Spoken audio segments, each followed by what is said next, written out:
the Serra YouTube channel. If you just go to youtube.com and type in Serra International, you'll find it. We have hundreds of videos on there.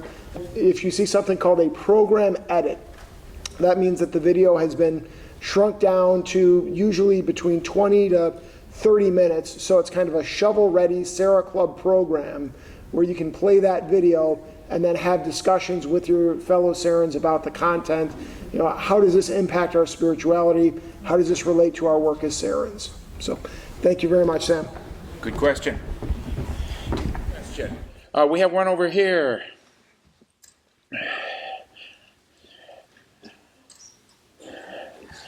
Thank you very much. My name is Serra I talk from Nigeria. During the presentation, thank you very much, Emmanuel, for the nice work you're doing with your team. And at the state of Serra, I've seen you go around different parts of the world. We want to see you, maybe the next president or any other one, to visit with your team, the leadership team, also pay Nigeria some visits to know the state of Serra in Nigeria. Thank you. Is there a request?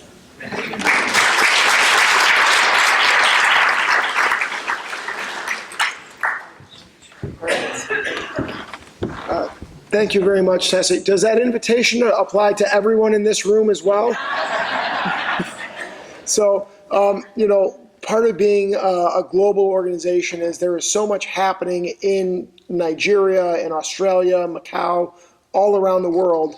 And part of the way that we try to share that is through a video presentation that we'll be doing later called Serra Around the World.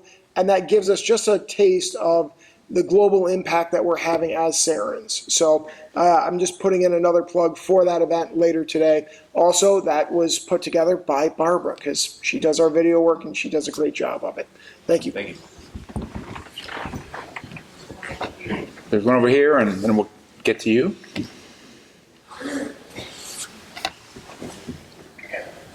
My name is Father Desi, and I'm from Houston, Texas. The chaplain for the Serra Club of Houston, but I'm also kind of what to say from India originally, and we had the honor and privilege of starting up of chaplain the first Serra Club in my home diocese of Chingleput, which is a rural diocese. Two of the challenges which we face, one is translation. Not all of our people are fluent with English. And so I just want to put that out there to explore, if Serra International could take into consideration, and this applies not only for India, but also for Nigeria, for other countries as well, in terms of translating, some of the materials that we have. And piggybacking on that, also we do not have the financial resources to procure, some of the Serra International's, I want to say, resources again, like, different types of items which I did pick up, for example, medals for the altar servers back home in India. I paid from my pocket, okay, and about 20 of them this month for the altar servers in India, just to encourage them to support them. So I just wanted to share that with you in terms of if there could be any funding mechanism which could be established for the developing countries by Serra International to support, the procurement of resources in order to foster vocations. Thank you for your time. Thank you, Father Desi. I'm probably going to call John up a little bit, but I will say, obviously, there are opportunities to make a grant request of the Serra International Foundation if you have a specific program that you need to do. That's not a guarantee, but that, there is this, I know you were at the meeting with the foundation yesterday, I think, Father, and, there is an opportunity for that. Translation, I'll let John follow up on this, but Emmanuel is going to. Translation is always an issue that we've been dealing with, and we do have 4 languages that we often translate things into. But Emmanuel, do you want to come up and speak to that? Because you were kind of working on that when you were Vice President of Communications. Yeah, I may add that language and money should not be a reason for not opening the Serra Club. Okay, so there are certainly ways to do that. Talking of money, especially in a initial problem to get started, definitely. And Mike also mentioned possibility, maybe the foundation to help. So that's again should not be an obstacle to start. Eventually, when a club is started, that goes with local needs, and so you've got to be somewhat more in your home at that point, okay? Unless you have a specific project or something again, where we may ask as a foundation to help, okay? But let's not forget that Serra is not. Serrans are not called, to give money. Are supposed to give love and to work as helping the local church, the local diocese, but not just on the money side, okay? It's more with our work and our being closer to priests, to nuns, to the religious needs. Then again, I repeat, there is a project, the foundation can be called into the picture. So again, no, there should be no obstacle. So your challenge is to find, I don't know from which area. India is big, so it's clearly important that you have some other Serra clubs in India, not too far from you, that you can kind of, work together and get some help from assistance from them as well. So anyway, I don't want to go into details, but certainly let's talk about that. Okay, thank you, Emmanuel. And while we're getting ready for our next question, Tim, could you actually go right to this gentleman here? He was next. He's going to be next. Father, and we also have discovered when I was on the international board that sometimes it's easier to find people to translate in your home country, because for us to translate to the appropriate language in India from here, it would be very expensive. And so you can talk with John or the international board. Sometimes if you find a person, sometimes it's not as expensive for you to have it done in India, but we can give you some financial support to pay somebody to do that. So we've explored that in some other countries before. Yes, state your name and where you're from. From Texas. I'd like to acknowledge our priest is from India. So India is exporting what we need. So it would be great for us to do whatever we can. My second one, Unido Serra, for us, started in Mexico, for us, before the Camino Real. We have good base in Mexico, but no mention about Spain. I brought that up before. But we do anything to organize something where his birth started. His training, everything brought to us. Do we take it back? Trying to organize a club or organization in Spain would be an ideal thing for us. I knew Margot would be coming up. Okay, Margot. No, I do have a contact in Spain that I will not get followed up. I do have a contact in Spain. We actually had a club there at one point in time. So somebody gave me the name of somebody that was part of that club, and I just have not called them. So thank you for reminding me of that. And is that something you might be interested in working with me on? I wanted to do, but I would be good. Okay, I'll get my part.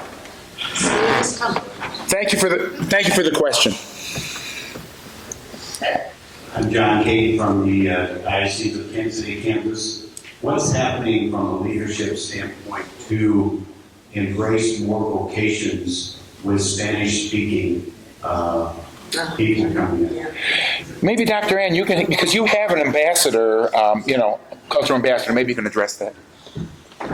You know, I think the first thing that we did in recognizing that issue is we made room on our board, so this is in the United States, for a vice president for cultural outreach, because Pope Francis had said there's not a lack of vocations. God continues to call, but young people aren't listening. And for our young Spanish-speaking people, they can't aspire to something that they can't see. So if they don't have those Hispanic priests, how can they aspire to that vocation? So that's what our Cultural Outreach Committee has been doing. Jesse Gallegos from Harlingen, Texas, is our vice president, and he and the Cultural Outreach have really been working on that. One thing that they just finished was translating the Called to Holiness Handbook, which is, Fiona Vocations is selling it, that's a plug, into Spanish. And that just finished in May. Right now, and then we had to get an imprimatur from a bishop who spoke Spanish. So we have that in the chancery of the Diocese of Columbus. Bishop Earl Fernandez is working on that right now, and they tell us that by July 31st, we'll have the imprimatur. And then it's simply a matter of printing. We have 3 Spanish-speaking clubs, just all Spanish, in the United States, 2 in Texas, and then one that was just chartered in May in Nashville, Tennessee. So it's a little hotbed in Nashville, honestly. So by July 31st, we'll have the imprimatur, we'll print it, and then we will present those, make sure that those 3 Spanish-speaking clubs have it. But we're doing whatever we can, and anything you can do would be helpful. If you've got Spanish resources, if you'd send them to Jesse. If you have, I'm going to plug, if you have resources in other languages, so we've got a number of Spanish resources, we've got some Vietnamese, but other languages, we would love to have them so we can get them on our website and make them available through either Sarah Spark or through Hispanic resources. But please, thank you for that question. Thank you, Dr. Ann. I knew you would have the perfect answer. And Bishop Earl Fernandez grew up in Toledo, Ohio, so we love him. So, any other questions? Next question. Oh, in the back over there. Yep, you got it, Tim.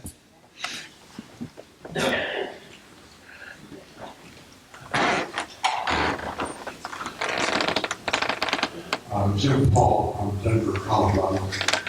I would just encourage more work on reducing the cost of attending the convention. I find it incredible that in my own club, I was the only person that was willing to spend the funds necessary to attend. This is my first convention. I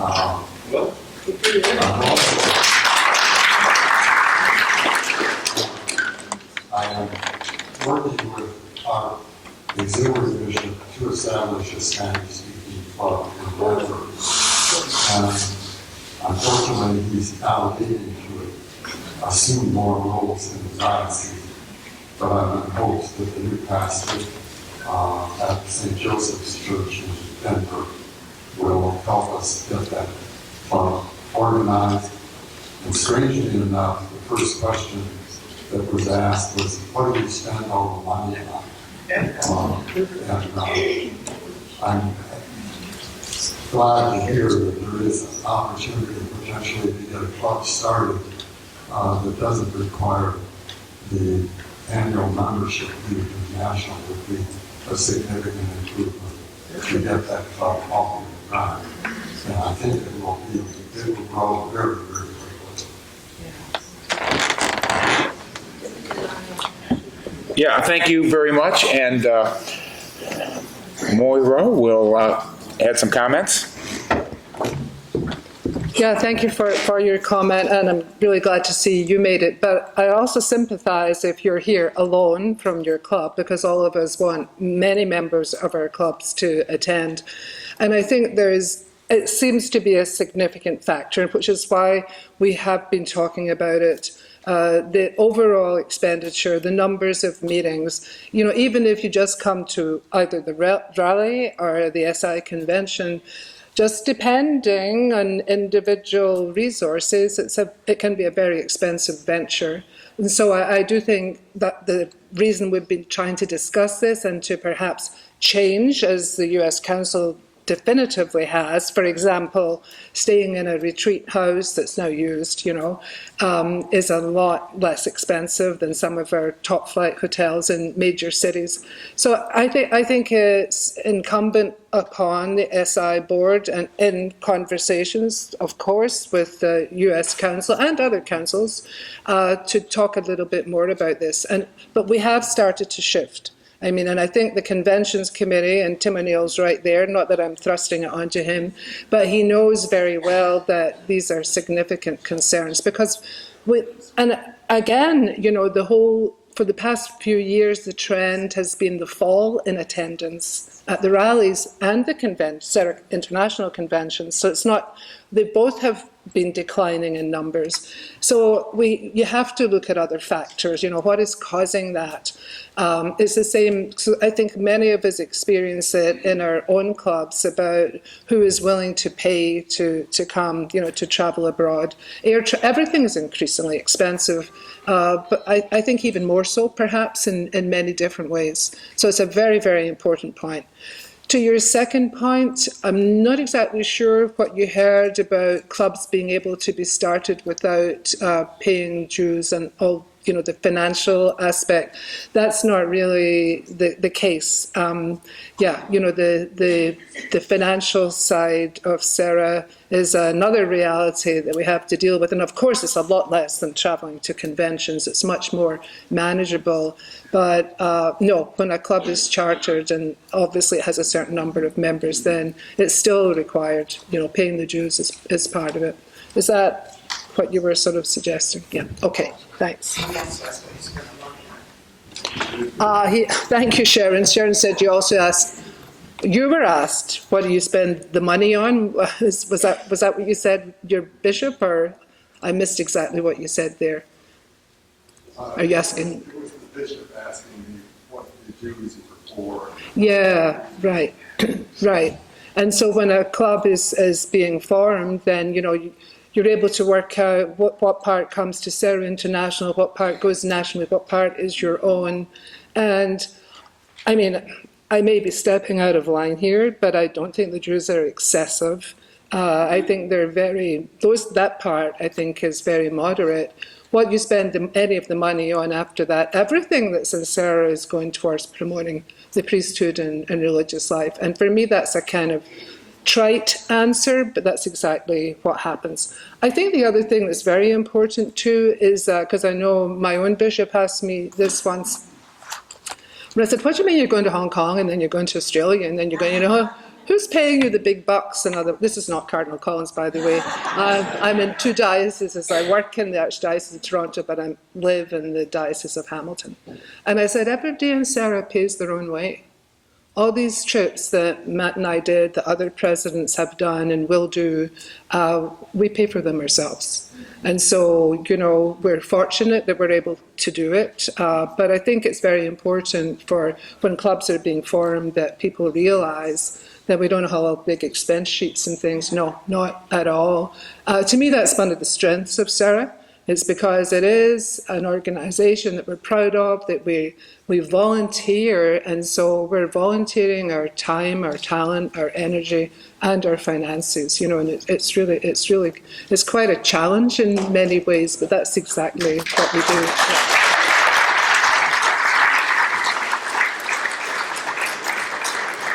I think there was another one over here. Berto, did you have a question? I'm sorry, but I think it was already said. I just wanted to. Well, wait for the microphone. There we go. I am Red California from Mexico, and I I was invited about a month ago, I think, to take part in the Serra meeting. And I really want to congratulate Anne and her team. There was a presentation on the new platform, for another way on how to, access it and everything. And I was really impressed on the number of programs and number of materials and everything that was in Spanish. I remember having Serra for many years, and I have always thought it was sort of like it wasn't really an asset, it was the other way around, People complain, at least Spanish-speaking people complain, that they couldn't understand what was going on. I said, there's no material for Spanish-speaking people. So I really want to congratulate you. I think you're doing a great job. Thank you. Tim, right over here to your left, I think. Oh, you can get that next. Yeah. Right. Yeah. That's it. Next. We'll go over there. Kansas, Serra. And I'm not, we can't hear you. You can't hear me? Keep it up close. First for me. Usually everybody can hear me. So I'm Janelle involved in the Topeka Serra Club, so just down the road. One of the things I wanted to ask about, since someone mentioned having translation services for the Serra, I looked on the website, I didn't see a widget. I know that is something that can be added to websites, a particular widget so that you can translate whatever's on the site into whatever language.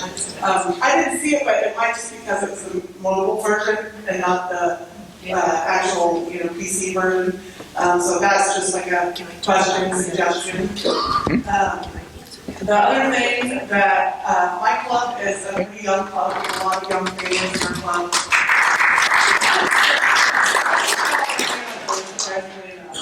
But one of the questions that my club members were asking, particularly about the convention, was if it was family friendly.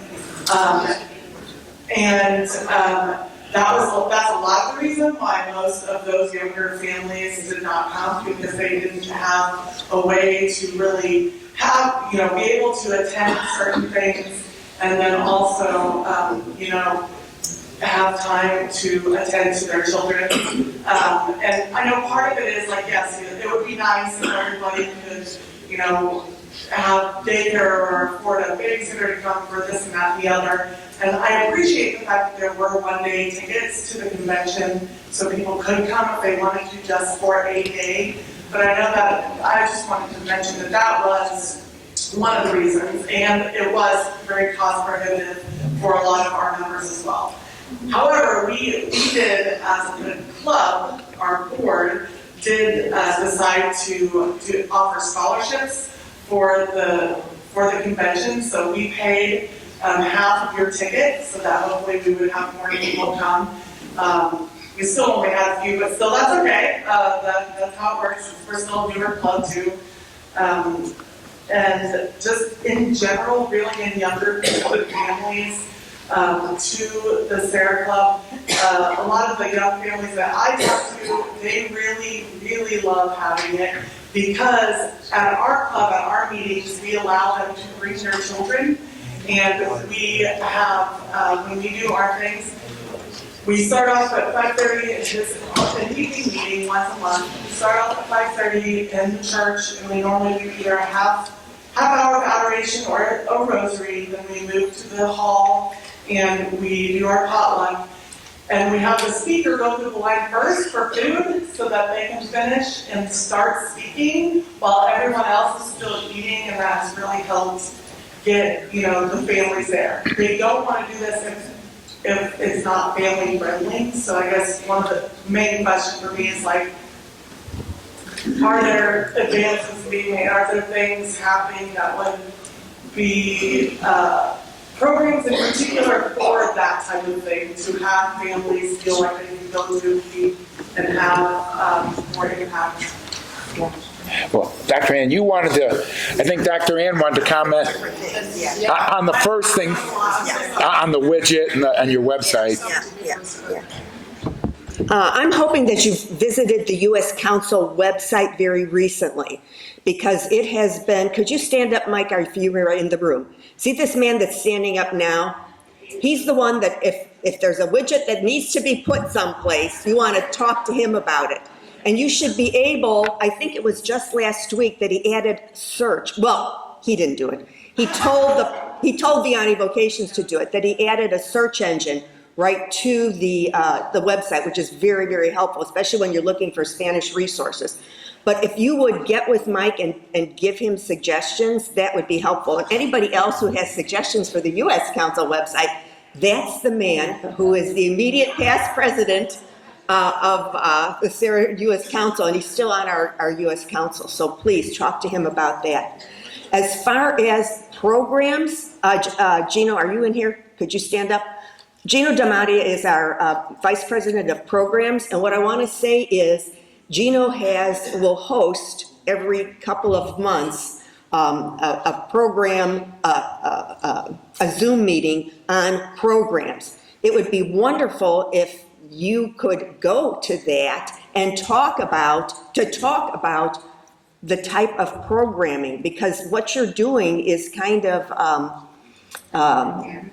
it's like an advance. So it's really very useful as clubs are looking for younger members. How do we take care of those children's situations, taking care of our kids, and yet still allowing our parents to have that time for the Serra meeting. But if other clubs would hear about this, then we begin to realize that this is actually something that we can do. So please, if you would talk to Gino about that, and there was somebody else I was going to have you talk to. Ann Zadansky. No, it was our Vice President for Membership. Can you stand up, Candace Terrell?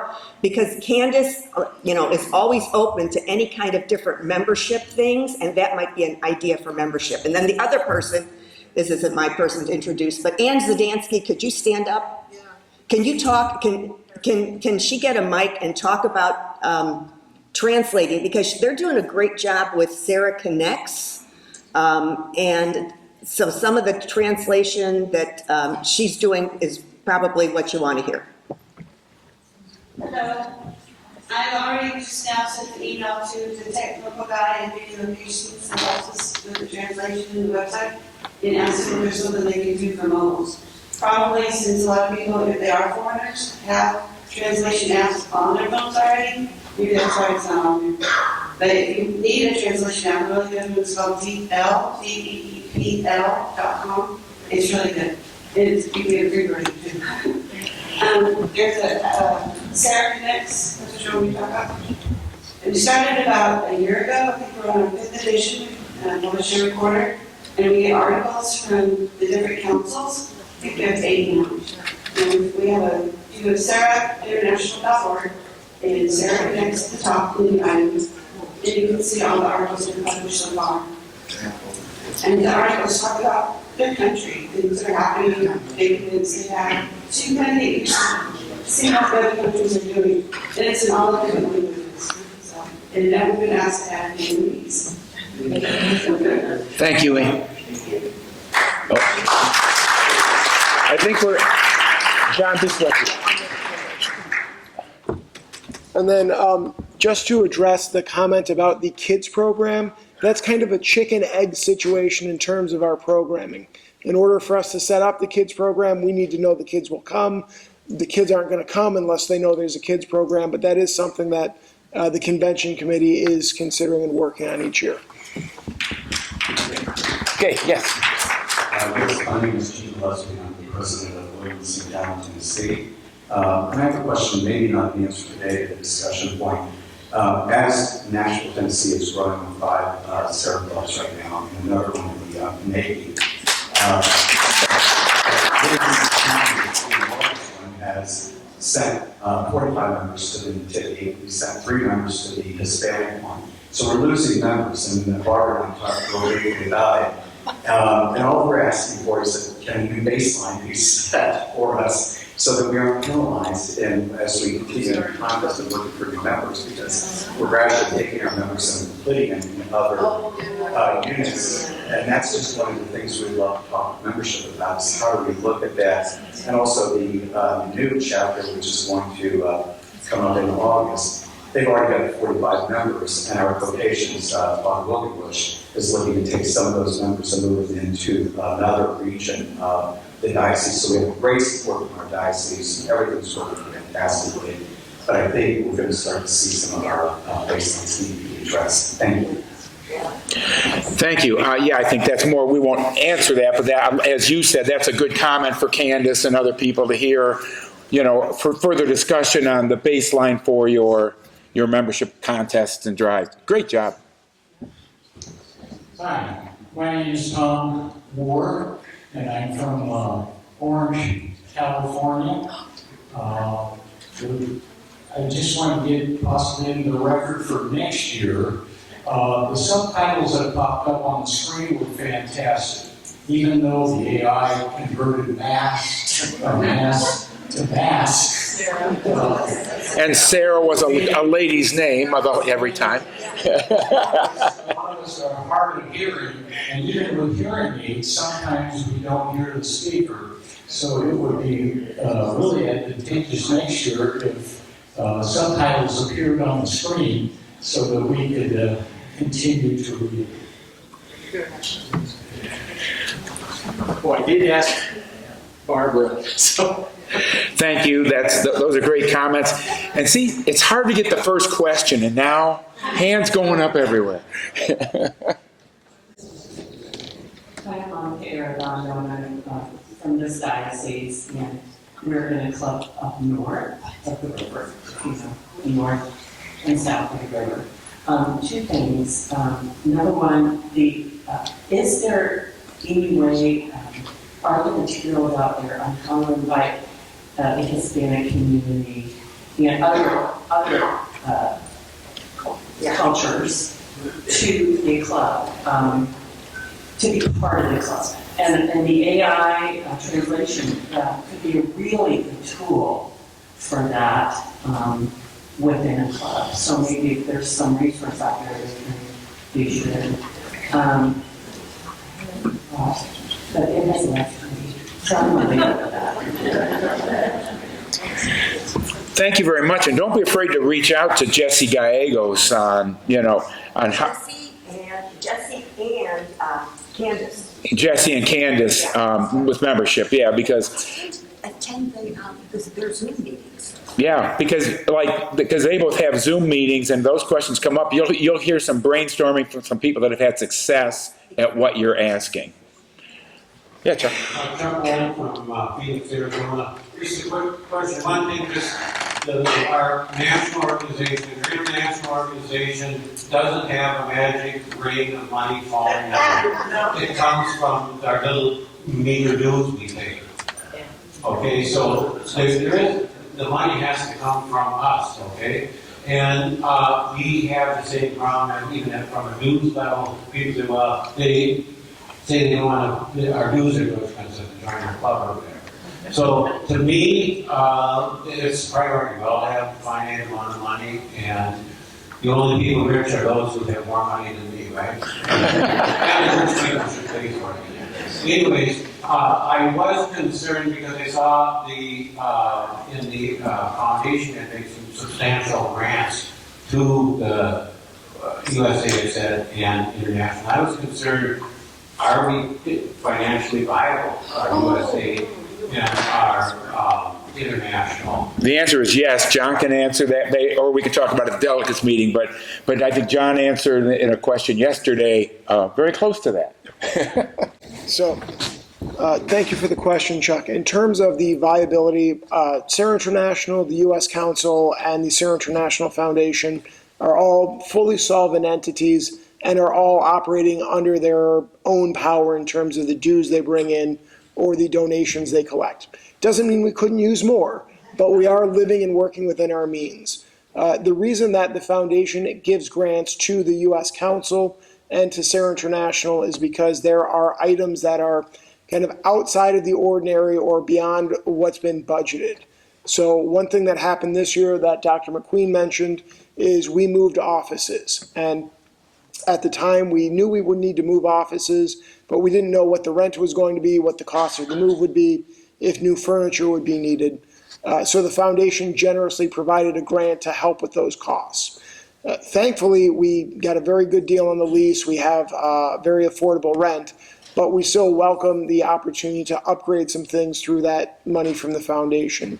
They also yesterday provided funds towards this convention that helps subsidize the cost of a meal. And as was mentioned earlier, conventions do cost money. We're looking at every way we can to be good stewards of those resources. And for a smaller event like a regional or a district, that can be done in a parish hall or at a retreat center.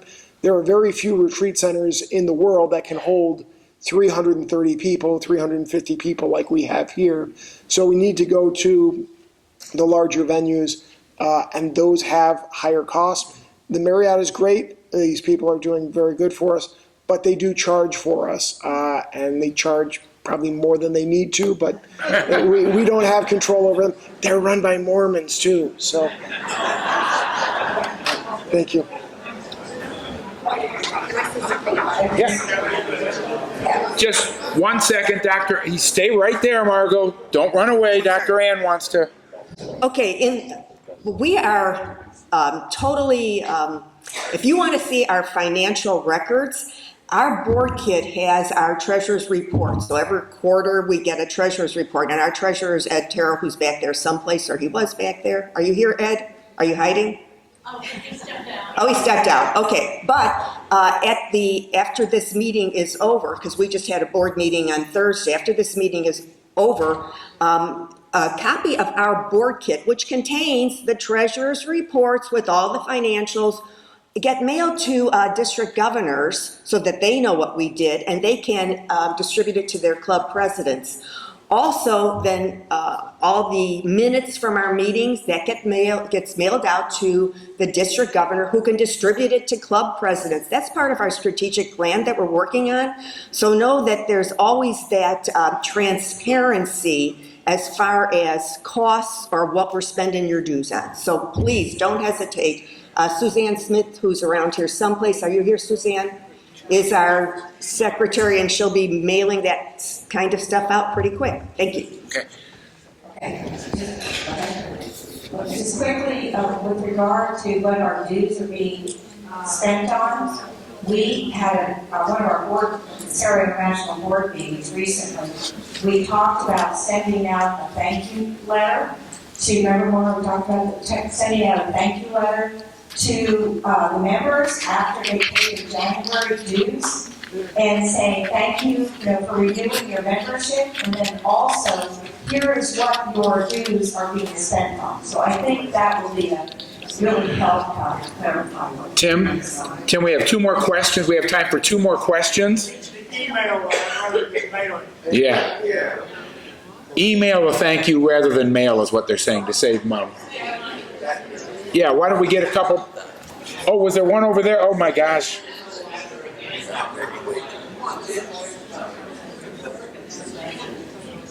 Thank you. My name is Mark Tracy. I'm from the City of Orange Club here with Beverly Trujillo. And my question is a follow-on from Bishop Bailey's talk yesterday. I have been working as a catechist in confirmation for about 13 years. And the issue, the desire of my heart still is, why are young people leaving the faith? Okay? So, we catechize them, they get confirmed in our diocese, usually sophomores, juniors in high school, and then many of them just drift away, we don't see them again. And then the 20-somethings have become nuns, okay, N-O-N-E-S.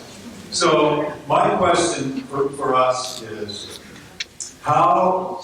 what resources do we have to enable us to engage more with young people, to have those conversations with them about their objections to the church, why are they leaving, and how are we engaging to become more conversational and more relational with them. And also, what do we do with groups like Focus and Life Team and groups like that? Well, I'm not sure who wants to answer. We do engage with those groups for what it's worth, and they've been at our conventions, and yeah. You know, one place that your dues goes, we go to, like you're talking about Focus, we're going to be at the SEEK conference, which will be in Fort Worth. Renee, thank you for, Fort Worth and Dallas, thank you for hosting that. And so we will be talking to those young people. We also were just at the Young Catholic Professionals. We had a booth there talking about to the under 40s, but just handing on what we're doing and just letting them see our faith, because I think, you know, faith is we learn about it, but we also need to see it in action. So we are looking at different Catholic organizations throughout the United States that support vocations and that has sort of the same mission we do. If you were on Serra Meet, you heard from the Catholic Campus Ministry Association. So we're starting sort of a partnership with them, but we will be researching partnerships with like organizations to begin to address that. You know, your first point's absolutely amazing.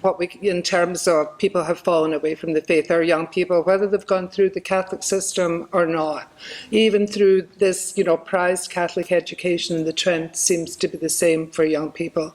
And I don't think we have really tried to address that particular aspect concretely. We talk about it, but I don't think we've actually done anything specifically about it. I'm talking about from a Serra point of view. I do know, though, that in Serra Canada, for example, so I don't know what other national councils are doing. So, I mean, Regina is a prime example of linking with our vocations director in our diocese, who goes around the high schools. So there's a Serra presence there, along with the priests and religious who come to talk about their vocations.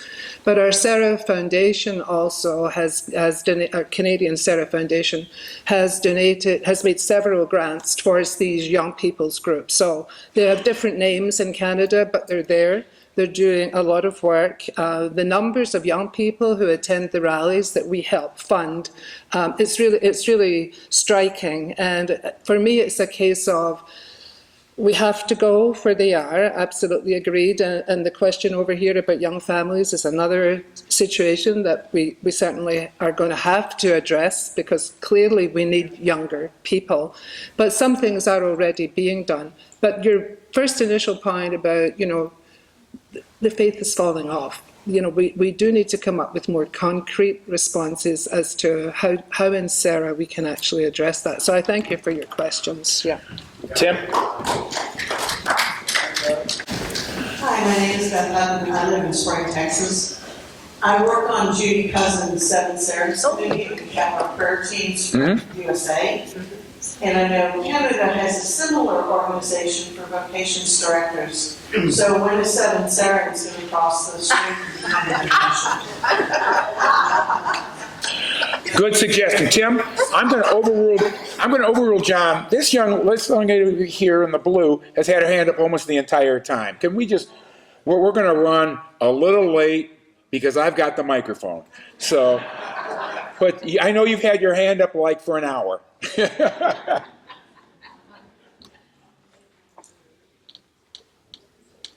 Thank you so much. Kathy Kaler, Boulder County, Colorado. This is our first time here. I'm a new Serra in less than 2 years. And we were adamant that our club send someone to the club, to the conference. So we begged and pleaded, and we actually kind of sort of had a member ask others to pitch in and help us get here. And we drove 650 miles. Oh. To see more presence from every club, to eat one or two things every year, because that's where you learn and you take back information to your club. And I just really care. You know, when I joined, I was automatically the VP of membership. So my question is, I'm sorry for rambling. My badge says that I'm in Boulder County. Serra Apostolate of Boulder County. Are we an apostolate or are we a club? You are a club. Every club is chartered as a Serra club of your geographic region. Some clubs have chosen for different cultural reasons and things around the world to make some changes, but every club is chartered as a Serra club of your region. And if I get into that discussion, we will not have lunch. But some of us would be happy to talk to you more about it. We were going to do something else, Tim, or what? No, I just want to follow up with membership on something someone said about dues. I always recommend to keep your dues low because I hear complaints sometimes that our meals are included and the dues are so high, and I'd rather just pay for the membership. So I always recommend keep your dues low. You know, what is it, $110 a year for both? So that's like $55 6 months. It's an investment. Yes, it is an investment. So, you know, you might want to keep your dues low and then have meals added. Whoever wants the meals, you know, can stay for the meals or whatever. And then I want to follow up with the gentleman that said about losing members to a new club. That is a blessing to have a new club chartered. And Rick Schweitz had asked me to take this over, so I was following in his footsteps. So you're not being penalized. Don't look at it like that. It's an investment in a new club. And have a parish membership drive. That's an opportunity to gain new members, to have parish drive in different parishes, to gain new members. And talk to me if you want help with that, okay? Okay, I think that's going to conclude our town hall, and I want to thank all of you for being here. This town hall was a little bit of a twist. I don't know if we answered any questions, but we got a lot of good information from you on things we should be thinking about. So I want to thank you all for your participation and for being here.